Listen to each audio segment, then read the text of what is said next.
Europa game that I obtained at a thrift store a few days ago. You see the copyright 1980.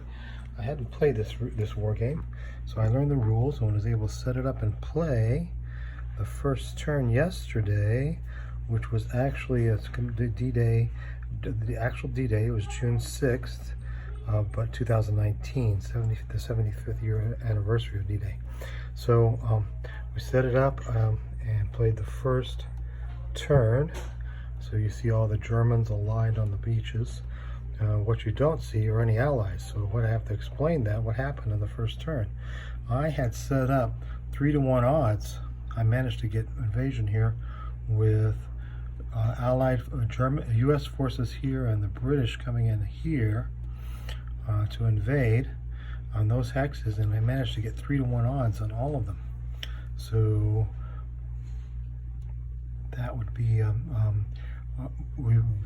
we should have good results with 3-to-1 odds, but if you go down here and look, I uniformly rolled 1 on every one of those battles. So that's going to be like 1 and 216 times 36, or times 6. I mean, 216 times 6 is 1 in more than 1,200 possibilities. I got that one chance. That 4 1s in a row. Quite amazing. Any other result would have probably, we would have had some losses. We would have been able to hold our place on the beach perhaps. So after that happened with attack or retreat, if you're familiar with the game, you can't retreat from those kind of positions, you lose your forces.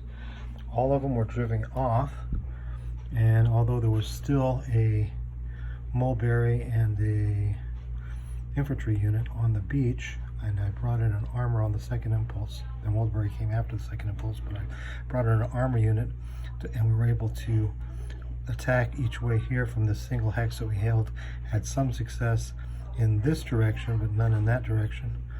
And then on the 2 impulses that the Germans had, they drove everyone off the beach, destroyed the mulberry, and all the paratroopers, I had some paratroopers behind the line, they were all captured or killed. So our losses are here. All these units were lost in this invasion. So if you think about the history of what happened in D-Day, I know that I just listened to a broadcast where Franklin Delano Roosevelt said, "Let's pray," and in his prayer he said, one of the words he said is, "If we do not succeed, we will try again." So that possibility was in his mind.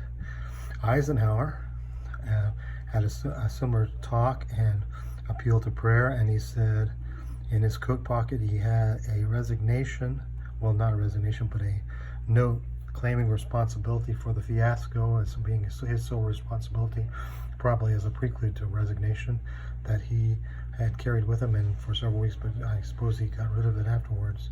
But nonetheless, he had that distinct possibility in mind also. And so it looks like amphibious invasions are not always good. Even though I could stack the odds and get 3-to-1 odds in every one of these, it should have been much better. It was not.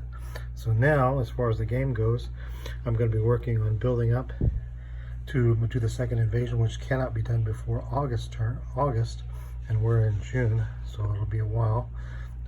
So that's what I'll do. I'll probably do another video of that and see how I succeed.